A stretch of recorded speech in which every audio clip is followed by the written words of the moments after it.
एक ब्रँड ज्याने भारतात गुड टाइम्सची डेफिनेशन शिकवली, एक बिझनेसमॅन ज्याला लोक किंग ऑफ गुड टाइम्सच्या नावाने ओळखायचे आणि एक क्रॅसेस ज्याने हजारो कोटींचं साम्राज्य हलवलं. आज आपण बोलणार आहोत बियर कंपनीबद्दल म्हणजेच किंगफिशर कंपनीबद्दल. तर आज आपण जाणून घेणार आहोत की ती कंपनी आधी कोण चालवायचं आणि आज कोण चालवतंय आणि ती किती प्रॉफिट कमवते आणि दरवर्षी किती सेल करते. किंगफिशर बनवणारी कंपनी आहे युनायटेड ब्रुअर.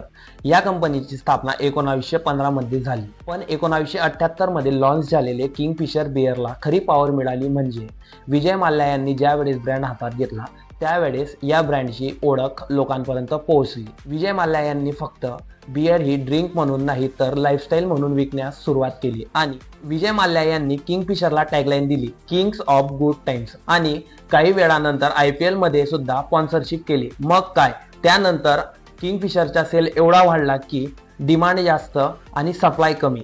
विजय माल्या यांनी काही वर्षानंतर किंगफिशर एअरलाईनचा बिझनेस सुरू केला आणि त्यामध्ये मोठा लॉस झाल्यामुळे तो बिझनेस काही वर्षातच बंद करावा लागेल. बँक लोन हजारो कोटींमध्ये गेले. डेप्ट क्रायसिसमुळे UG ग्रुपवर प्रेशर्स वाढले.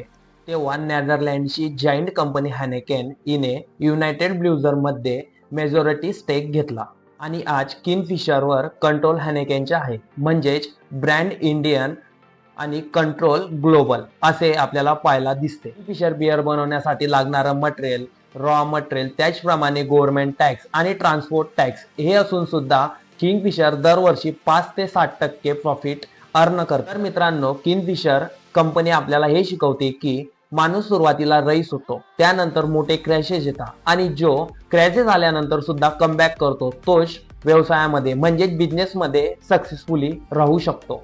जर तुम्हाला हा व्हिडिओ आवडला असेल तर लाईक करा, शेअर करा आणि सबस्क्राईब करायला विसरू नका आणि कमेंटमध्ये नक्की सांगा की तुम्हाला पुढे कोणता व्हिडिओ पाहिजे.